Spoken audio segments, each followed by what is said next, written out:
Hello વિદ્યાર્થી મિત્રો, એજ્યુટેકનો ચેનલની અંદર આપ સર્વનું હાર્દિક સ્વાગત છે. વિદ્યાર્થી મિત્રો, તમે જેની આતુરતાથી રાહ જોઈ રહ્યા હતા એનો આજે અંત આવ્યો છે. એટલે શું? તો કે આજે હું તમારી સમક્ષ ધોરણ 10 એની અંદર ઇંગ્લિશ અને એની અંદર સેકન્ડ લેંગ્વેજ અને એમાં આઈડિયલ જે એના પેપર સેટ છે એનો આપણે અભ્યાસ કરીશું. તો કે એના માટે જે તમને આજે કહેવાય છે ખાસ બાબત એ છે કે એના જે પેપર સેટ છે એટલે જે તમને એની બુક છે એ બુક તમે ઘરે બેઠા અત્યારે ઓનલાઈન મેળવી શકો છો અને એના માટે જે ઓફિશિયલ લિંક છે એ ડિસ્ક્રિપ્શનની અંદર તમને મળી રહેશે. તો નેક્સ્ટ આપણે જોઈએ આગળ તો કે સેક્શન ડી વિભાગ ડી શું કહે છે આપણને સૂચના તો કે read the dialogue and complete the indirect narration given below ચૂઝન the correct option from the brackets એટલે કૌંસની અંદર જે આપેલા છે. તો શું કહે છે? ડાયલોગ છે એને વાંચો, રીડ એટલે વાંચો અને કમ્પ્લીટ કરો, પૂર્ણ કરો. શું? આ ઇનડાયરેક્ટ નેરેશન એટલે કે ઇનડાયરેક્ટ સ્પીચની અંદર પૂર્ણ કરો. અને કેમાંથી? તો કે ગિવન બિલો નીચે આપેલું છે અને એમાંથી ચૂઝ કરો, પસંદ કરો કરેક્ટ ઓપ્શન. જે નીચે આપણને કરેક્ટ સાચા ઓપ્શન આપ્યા છે એને પસંદ કરો અને કમ્પ્લીટ કરો આ ડાયલોગને. અને પ્રશ્ન આપણને ક્યાં નીચે આપેલા છે? તો કે બ્રેકેટ્સ એટલે કૌંસની અંદર જે આપેલા છે એમાંથી. તો જોઈએ આપણે પ્રશ્ન એટલે ખ્યાલ આવે. હા, આ આપણો પ્રશ્ન છે. સરિતા અને એ વાત કરે છે. સરિતા છે અને એક જયેશ છે. પહેલા આપણે એક ફેર ડાયલોગ વાંચી લઈશું એટલે આપણને થોડોક ખ્યાલ આવે, વધારે સમજણ આવે. તો જો શું કહે છે? સરિતા બોલે છે કે are you bringing your camera to the trip? અને જયેશ શું કહે છે? Yes, I want to capture all the moments. Sophia શું કહે છે? It will be great. બસ આટલી વાત થાય છે અને આનો ડાયલોગ છે એને તમારે જવાબ દેવાનો. પહેલા આનું થોડુંક ગુજરાતી સમજી લઈએ એટલે ખ્યાલ પડે. તો સરિતા બોલે છે. સરિતા શું કહે છે? તો કે આર યુ બ્રિંગિંગ એટલે તું લાવી રહ્યો છો યોર કેમેરા, તારો જે કેમેરા છે, ટ્રીપ એટલે આપણે ટ્રીપમાં જવાનું છે, જે પ્રવાસમાં ટૂરમાં જવાનું છે એ તું તારો કેમેરો લાવી રહ્યો છો? તો જયેશ શું કહે છે? યસ, હા લે લાવું તો હું લેવાનો લાવું. આઈ વોન્ટ ટુ હું ઈચ્છું છું કેપ્ચર એટલે મારે કેપ્ચર કરવું છે, સંગ્રહ કરવું છે એટલે ફોટા પાડી લેવા છે. અને શું? ઓલ ધ મોમેન્ટ એટલે દરેક મોમેન્ટ આપણે ટ્રીપમાં જઈએ તો કે અહીંયા જે દરેક મોમેન્ટ આપણે જે દરેક ક્ષણ જે અનુભવીએ એને મારે કેપ્ચર કરી લેવું છે. અને સોફિયા શું કહે છે? It will be great. Great એટલે સરસ રહેશે. હો તો મજા આવશે. ગ્રેટ કેમેરો સારો હોય ફોટા પાડવાની મજા આવશે. તો હવે આ જે આપણો પ્રશ્ન હતો, હવે આપણે આનો જવાબ દેવાનો છે. તો જો જવાબ જ્યારે સમજીએ તો ખાસ યાદ રાખજો.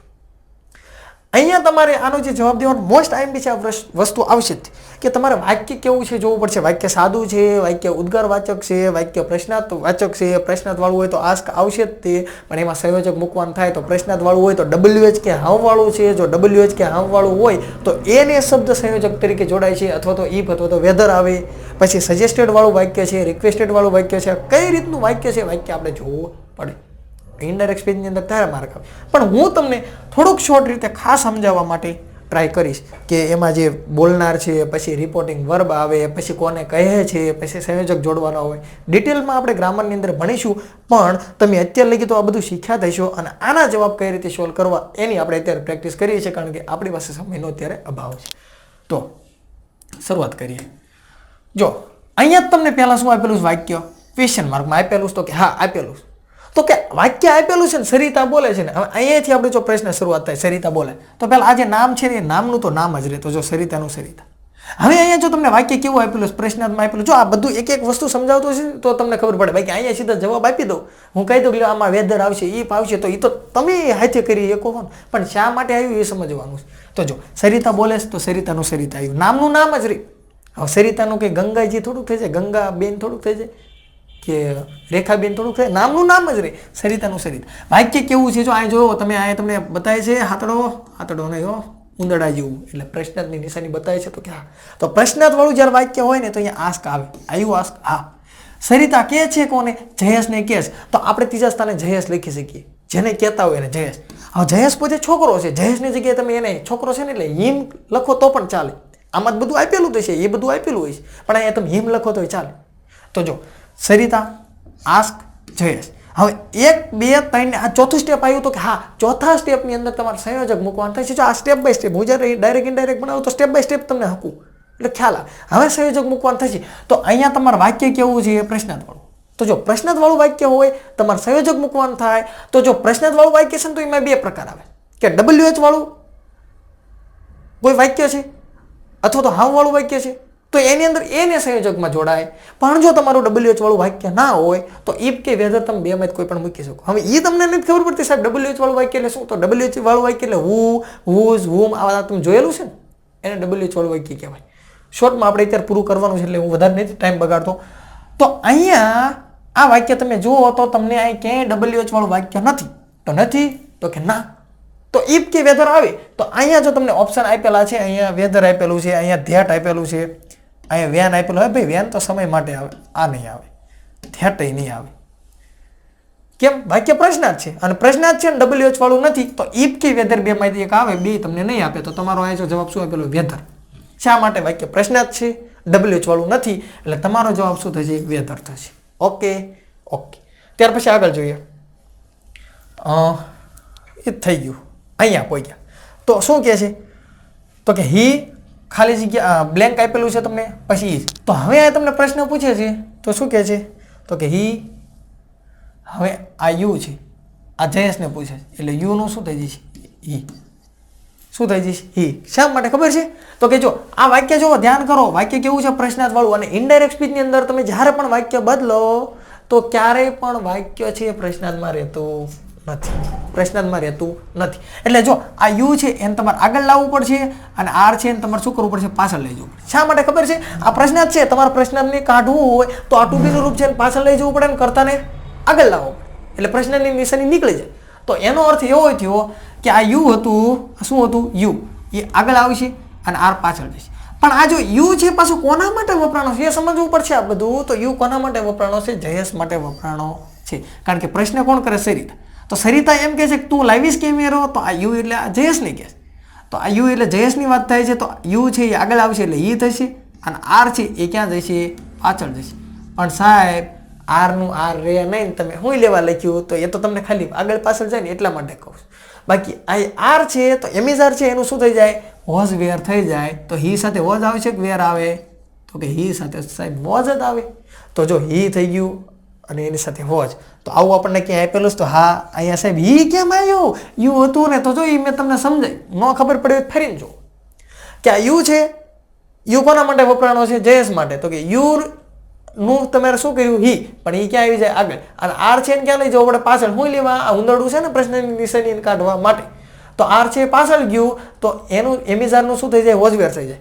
અને વોઝવેર થઈ ગયું તો વોઝ આવશે કે વેર આવશે? તો હી છે એટલે વોઝ આવશે. તો જો અહીંયા હી અને વોઝ થયું. તો કે હા. પછી આઈએનજી હોય ઇનડાયરેક્ટ સ્પીચની અંદર, આઈએનજી નું તો આઈએનજી જ રહે. તો અહીંયા વોઝ છે એની સાથે જો બ્રિંગિંગ. તો અહીંયા ઇઝ છે તો આ તો તમારે આવે નહીં, એટલે આ ખોટું, એટલે આ આખું ખોટું. આ તમારો જવાબ નીકળી ગયું. અને અહીંયા શું છે? Was bringing. તો આ જવાબ તમારો કેવો? સાચો. એટલે બીજું તમારું સોલ્યુશન થઈ ગયું વોઝ બ્રિંગિંગ. ત્યાર પછી જોઈએ આગળ પ્રશ્ન શું કરેલો? તો કે હીઝ કેમેરા. તો હીઝ કેમેરા એટલે his camera to the trip. એટલે એમાં તો કોઈ પ્રશ્ન નથી. હવે આપણે પ્રશ્ન આરે લેવા દેવા છે. વધારમાં તો હું બધું તમને કહેવાનો તો સમયનો આપણે એ ડિટેલની અંદર બધું સમજીશું. પણ અત્યારે એક પાછળ ટાઈમ એટલો બધો કાઢું તો વધારે આપણે ટાઈમ બગડશે. તો શું કહેજો? જયેશ છે એ રિપ્લાઇડ આપે છે પોઝિટિવલી. હવે જો રિપ્લાઇડ આપે છે એટલે જવાબ આપે છે પોઝિટિવલી. પોઝિટિવલી તમને આ પોઝિટિવલી ક્યારે આવે? તો જવાબ જ્યારે આપે તો જવાબ હામાં આપે તો પોઝિટિવલી અને જવાબ નામાં આપે તો નેગેટિવલી આવે. તો એ શા માટે આવે પોઝિટિવલી? તો જો એ તમને હું બતાવું છું, નમૂનો પેશ કરું છું કે જો અહીંયા શું કીધું? યસ કીધું. જયેશે શું કીધું? યસ કીધું. તો યસ કીધું ને તો આ જ્યારે હા કે નામાં જવાબ આપે તો રિપ્લાઇડ તો થશે. શું થશે? રિપ્લાઇડ. અને યસ કીધું તો પોઝિટિવલી થશે. ના કીધું તો શું થાય? નેગેટિવલી. તો અહીંયા તમને એ બતાવે છે. જો શું બતાવે છે? તો રિપ્લાઇડ જવાબ આપ્યો અને પોઝિટિવલી. અને સેડ અને બોલે છે ધેટ કે હી. જો પાછું શું આપ્યું? હી. અને પછી અહીંયા તમને ખાલી જગ્યા આપી અને આ વોન્ટ્સ અને વોન્ટેડ આવા તમને પ્રશ્ન આપેલા. જો 3 આપેલા અને વિલ વોન્ટ. તો શું હવે કહેશે? અહીં તમે જોઈજો. જો યસ કીધું તો કે રિપ્લાઇડ અને પોઝિટિવલી. હવે પાછું જો આઈ શું આપેલું? આઈ. તો આ આઈ કોના માટે વપરાણું? જયેશ માટે. કારણ કે જયેશ બોલે છે આઈ વોન્ટ, હું ઈચ્છું. બરોબર. તો આ આઈનું પાછું શું થઈ જાય છે? આઈનું શું થઈ જાય? ઈ થાય. અને આઈ વોન્ટ મૂળરૂપ છે. શું છે? મૂળરૂપ છે. એટલે કે આ કરતા પ્લસ આ V1 છે તો V1 નું શું થઈ જાય છે? V2 થાય. એટલે આનો જવાબ એવો થઈ જાય હી વોન્ટ નું શું થાય છે? વોન્ટેડ. અને 2 નું 2, કેપ્ચર નું કેપ્ચર. આ V1 છે એનું V2 થશે વોન્ટેડ. તો વોન્ટેડ આપણને ક્યાંય આપેલું છે જોઈ લો હાલો આપણે. તો જો આ સીધો જવાબ આવી ગયો વોન્ટેડ. આ વોન્ટ્સ આવશે નહીં કારણ કે મૂળ વર્તમાનમાં આવશે. આ વોન્ટેડ આ તમારો શું થાય જવાબ થાય અને આ વિલ એ તો ભવિષ્ય માટે આવે એ જવાબ આવે નહીં. ત્યાર પછી જોઈએ તો કેપ્ચર ઓલ ધ મોમેન્ટ્સ. આ બધું તો એમાં પછી આપ્યું એ જ છે, એમાં તો આપણને પ્રશ્ન પૂછવો નથી અને પૂછવો હોય તો અમે જે જ કાઢવું એ જ પ્રશ્ન નીકળે. પછી સરિતા શું કહે છે એક્સક્લાઇમ. એક્સાઇટિંગલી એટલે કે સરિતા છે એ એક્સક્લાઇમ થાય છે અને કેવું એક્સાઇટિંગલી એટલે ઉત્સુક થઈ જાય છે વધારે પડતી. અને ધેટ ઇટ પછી પાછું જો આ તમને પ્રશ્ન પૂછેલો છે અને શું કહે છે હવે જો આનું સોલ્યુશન પાછું આપણે કઈ રીતે કરશું. તો આપણે પ્રશ્ન જોઈએ તો આમાં જો સોફિયા અહીંયા હકીકતની અંદર સરિતા આપવાની જરૂર હતી, આ સોફિયાનું આવે સોરી. અહીંયા પ્રશ્નમાં આજે તમને આપેલું છે સોફિયા, અહીંયા શું આવે છે સરિતા, કેમ કે સોફિયાનો કંઈ ઉલ્લેખ જ નથી એટલે અહીં સરિતા આવે છે. સરિતા શું કહે છે ઇટ વિલ બી ગ્રેટ એવો જવાબ આપ્યો. તો અહીંયા આપણે જવાબની અંદર શું કીધું છે છેલ્લે જોઈએ તો કે જો વોઝ, વિલ બી અને વુડ બી આ તો આપણા ઓપ્શન છે પણ એ એક્સક્લાઇમ થઈ જાય છે. અને એક્સક્લાઇમ ક્યારે આવે ખબર છે તો કે જ્યારે કોઈ વ્યક્તિ ખુશ થઈ જાય, ઉદ્ગાર વાક્ય હોય ને ત્યારે એક્સક્લાઇમ આવે. અહીંયા જો ઉદ્ગાર વાક્ય છે એટલે એક્સક્લાઇમ આવશે. અને ગ્રેટ કે છે એટલે એક્સાઇટ થઈ જાય, એક્સાઇટ એટલે એ જો એક્સાઇટિંગલી આપ્યું છે, એક્સાઇટિંગલી એટલે કે ઉત્સુક થઈ જાય છે. અને ધેટ શું લેવાયું તો ધેટ પાછું સંયોજક છે. જ્યારે ઉદ્ગાર વાક્ય હોય તો એની સાથે ધેટ આવે. અને ઇટ પછી વુડ શા માટે જવાબ આવ્યો તો એ જોઈજો. એનું સોલ્યુશન અહીંયા છે. તો જો અહીંયા વિલ આપ્યું છે તો કે હા વિલ, તો વિલ છે એનું શું થઈ જાય છે વુડ થઈ જાય. તો આ શું થઈ ગયું વુડ. વિલ હતું એનું વુડ થાય એટલા માટે તમારો જવાબ આ વોઝ નહીં આવે, વિલ તો આવશે જ નહીં કારણ કે વિલનું તો વુડ થાય તો આ વુડ આવશે. અને વુડ પોતે મોડલ છે એની સાથે ક્રિયાપદનું મૂળ રૂપ આવે એટલે વુડ બી અને ગ્રેટનું ગ્રેટ. એટલે હવે કંઈક આપણો જવાબ આ રીતે થાય છે. જો આ બધું હું કાઢી નાખું અને સીધા તમારા જવાબ કહી દઉં તો જો અહીંયા શું થઈ ગયું વોન્ટેડ. વોન્ટેડ શા માટે થાય છે તો કે ઓલા V1 હતું એનું V2 થયું અને અહીંયા આગળ આપણે વિલ આપેલું હતું તો વિલનું વુડ થયું અને બી સાથે બી કેમ રહ્યું તો કે વુડ પોતે મોડલ છે અને એની સાથે ક્રિયાપદનું મૂળ રૂપ જ આવે. એટલે આપણો જવાબ આની અંદર આ વુડ બી. અને પહેલો જે આપણો પ્રશ્ન હતો આની અંદર આપણે જોઈએ તો કે અહીંયા વેધર આ તમારા જવાબ. આશા રાખું છું સમજાય છો. આગળ જોઈએ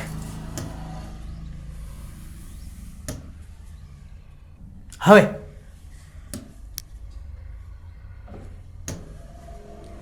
join the sentence using the appropriate conjunction given in the brackets. join એટલે જોડો, sentence એટલે વાક્યને જોડો, use ઉપયોગ કરીને, appropriate એટલે કે યોગ્ય conjunction.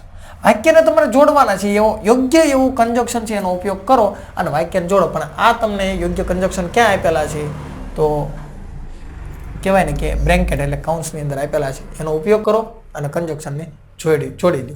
તો પહેલું શું કહે the teacher will teach the lessons, he will give notes.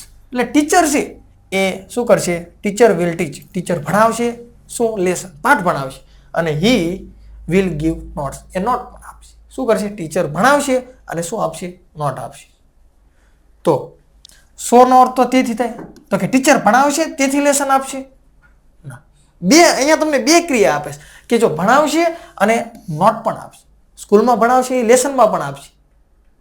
તો બટ તો પરંતુ આપશે એવું તો કહેવાય નહીં કે ટીચર ભણાવશે પરંતુ લેસન આપશે. ભણાવે તો લેસન આપે જ તેમાં પરંતુ આવે જ નહીં. ભણાવે છે તેથી આપશે ના. ટીચર વિલ ટીચ તો લેસન ભણાવશે અને and he will give notes lesson પણ આપશે. શું આપશે લેસન પણ આપશે. અહીંયા એન્ડ તમારો જો જવાબ શા માટે તો કે અહીંયા બે વસ્તુ જોડાણ થાય. ટીચર છે એ પાઠ ભણાવે અને પછી લેસન જ આપે. એ થોડાક એમ કે તમે કડિયા કામે જાઓ. ટીચર ભણાવશે તો લેસન આપશે, ભણાવશે તેથી લેસન આપશે. નો આવે. આપણા મગજ છે ને 5G ની સ્પીડમાં દોડે પછી ઊંધું બાફી બટ પરંતુ લેસન આપશે તો ટીચર લેસન આપે ને કે થોડાક કે આપણે કપાવી ન દાડીએ જતા હોય એ લેસન મળે. જવાબ શું થશે એન્ડ જવાબ થશે. 48મો પ્રશ્ન gate ready fast you can rich school on time. જો ગેટ રેડી ફાસ્ટ જલ્દી તૈયાર થઈ જાઓ. યુ કેન રીચ તમે પહોંચી શકો સ્કૂલ ઓન ટાઈમ, સ્કૂલે તમે જલ્દી પહોંચી શકો એટલા માટે તમારે તૈયાર થઈ જવાનું. હવે જો જલ્દી તૈયાર થઈ જાઓ અથવા તમે સ્કૂલે ઓર એટલે અથવા ઓરનો અર્થ શું થાય છે અથવા હુંનો અર્થ શું થાય છે કે જે અને સો ધેટ એટલે કે તેથી હવે તમે આમ ગુજરાતી કરો બધા શબ્દ જુઓ કે મેચ થાય છે તો કે જલ્દી તૈયાર થઈ જાઓ તમે સ્કૂલે જલ્દી પહોંચી શકો તો અહીંયા આપણે શું કહીશું કે જલ્દી તૈયાર થઈ જાઓ કે તેથી તમે જલ્દી સ્કૂલે પહોંચી શકો જલ્દી તૈયાર થાવ તો જલ્દી સ્કૂલે પહોંચો એટલે તમારો જવાબ શું થાય શોધે સાહેબ વુ અને વોર નો આવે તો નો આવે જોવો તો ખરાબ મેચ તો કરો ભાઈ સાહેબ જલ્દી તૈયાર થઈ જાઓ અથવા સ્કૂલે જલ્દી પહોંચો એટલે સ્કૂલે જલ્દી પહોંચી શકી તો અથવા થોડુંક આપ પછી જલ્દી તૈયાર થઈ જાઓ કે જે સ્કૂલે ટાઈમે પહોંચો નો જલ્દી તમે તૈયાર થઈ જાઓ તેથી એટલે એનું પરિણામ મળે છે રિઝલ્ટ મળે છે કે તમે શું થાય તો કે સ્કૂલે ટાઈમસર પહોંચી શકો એટલા માટે સ્કૂલે આપણે ટાઈમસર પહોંચવું છે એટલા માટે જલ્દી તૈયાર થવાનું છે એટલે જવાબ આપણો સો ધેટ થશે તો કે જો gate ready fast so that એટલે તેથી you can rich school on time school પર તમે સમયસર પહોંચી શકો ત્યાર પછી નેક્સ્ટ પ્રશ્ન છે તો કે જય is tired he is walking જો જય ઇઝ ટાયર્ડ એટલે તો થાકેલો છે તે ચાલી રહ્યો છે હવે થાકેલો હોય માણસ શું કરે આરામ કરે પણ અહીંયા શું થાય છે જય થાકેલો છે અથવા ચાલી રહ્યો છે ઓરનો અર્થ અથવા થાય છે એન એટલે અને થશે અને એટનો અર્થ શું થાય છે છતાં પણ જો આ બધા શબ્દ જો જય થાકેલો છે અને ચાલી રહ્યો છે આપણું મગજ અહીંયા પહેલા ફોકસ કરશે કારણ કે આપણે 5G છે ને 5G અત્યારે 6G 7G તમારું બધું હાલતું છે મગજમાં જય થાકેલો છે અને ચાલી રહ્યો છે આ આવશે નહીં જય થાકેલો છે અને ચાલી રહ્યો છે અથવા ચાલી રહ્યો છે અને જય થાકેલો છે છતાં પણ ચાલી રહ્યો છે તો જવાબ તમારો શું આવશે આની અંદર જવાબ આપણો શું આવશે જવાબ આવશે એટ શા માટે કીધું 5G 6G 7G મગજ દોડે તમે અહીંયા જ ફોકસ કરશો એન્ડ નહીં આવે આપણે આને ચોખ્ખી ભાષામાં એવું કહી શકીએ કે જય થાકેલો છે છતાં પણ ચાલી રહ્યો છે આ જ મેથ થાકેલો છે પરાયણે ચાલે છે હા પરાયણે ચાલે છે થાકી ગયો છતાં ચાલુ છે વાંચીને કંટાળી ગયો છતાં વાંચું શું લેવા પરીક્ષામાં સારા માર્ક લાવે એટલે તમારો જવાબ એટ થાય જો જય ઇઝ ટાયર્ડ એટ એટલે છતાં પણ હી ઇઝ થાકેલો છે છતાં ચાલી જ રહ્યો